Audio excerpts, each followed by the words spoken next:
Mga Salmo 96. Awitig bag-ong awit ang Ginoo. Awitin ninyo ang Ginoo tibuok kalibutan. Awitin ninyo ang Ginoo ug dayga siya matag adlaw.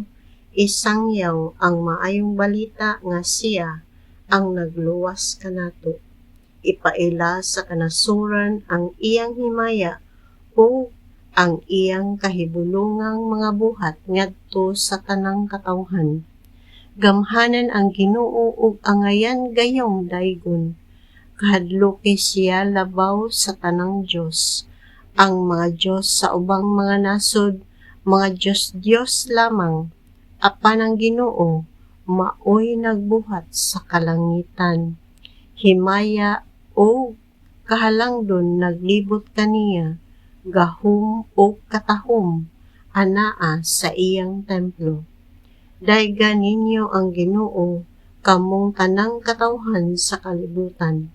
Dayga ang iyang himaya o gahom.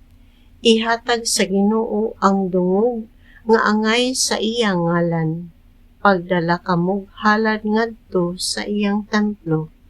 Pangyukbo kamo sa Ginoo inigpakita niya. Pangurog kamo sa atubangan niya kamong tanang katawhan sa kalibutan.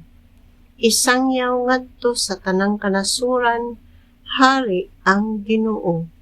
Ang kalibutan gipahimutang niya og dili gayud kini matarog. Inasubay sa hustisya, hukman niya ang tanang katawhan. Paglipay kamo langit ug yuta, panaghuguyaw kamo dagat ug ang tanang binuhat nga anaa kanimo. Pagmaya kamo mga kaumahan ug ang tanan nga anaa kaninyo. Unya ang tanang kahoy sa kalasangan mag-awit sa kalipay sa atubangan sa Ginoo kay moanhi siya sa paghukom sa kalibutan.